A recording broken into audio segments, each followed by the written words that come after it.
Today I'm speaking with analyst Weldon of Current Analysis. Kitty, welcome. Thank you very much. It's nice to be here. You have been covering the enterprise mobility market for a while now. What are some of the trends that you're seeing today?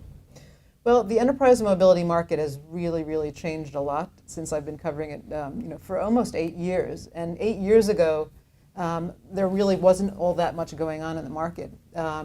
BlackBerries, were just starting to come in the organization, and the main application that people were using mobile devices for really was just email, and text messaging. And things have really changed since then.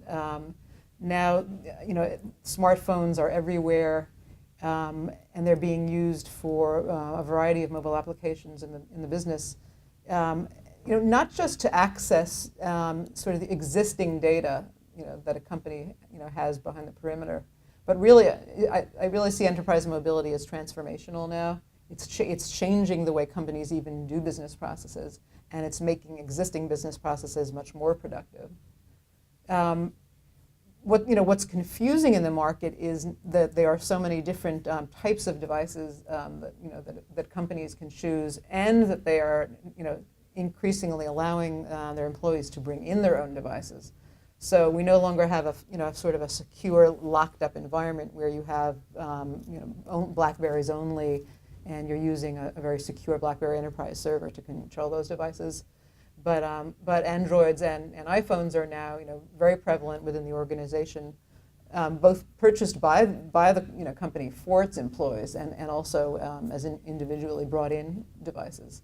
So the market has really expanded to include solutions that can accommodate both the huge growth in traffic, the more sophisticated kinds of applications, and also the number of devices that are not necessarily inherently manageable and secure without third-party solutions.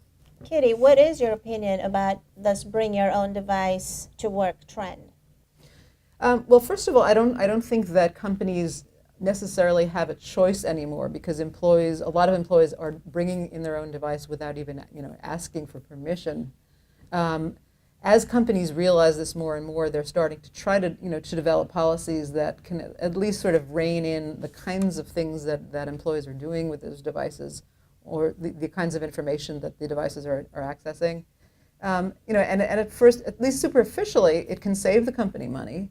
The employees are actually paying for the devices themselves.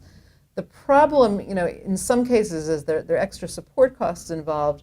There may also be separate costs in making sure that there's a mobile device management and a security program in place to make sure that the employees aren't accessing corporate data, accidentally sending it to the wrong person, introducing viruses into the corporate network with those devices. So it's not. The other thing is companies are experimenting with hybrid models. They tend not to say, okay, from now on, it's all BYOD.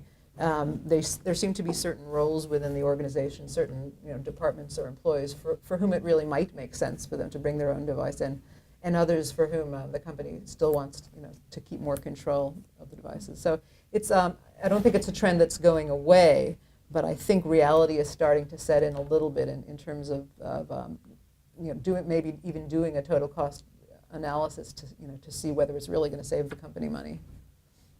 So it sounds like security is one of the big concerns for these large companies in terms of bring your own device. Mm-hmm. What are you hearing about how they're dealing with this challenge?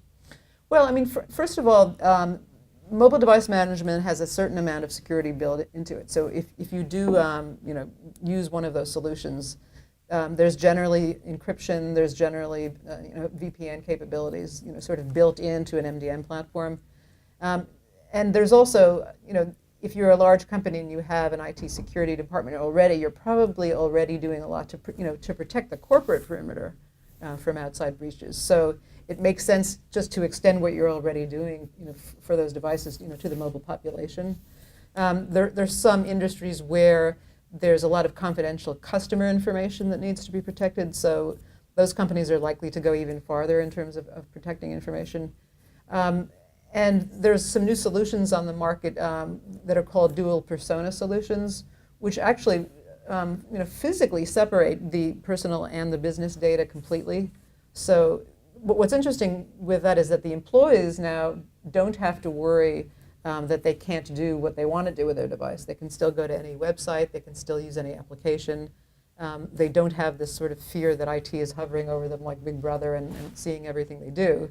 On the other hand, the corporate information is secure. It is separated, and it is much more secure.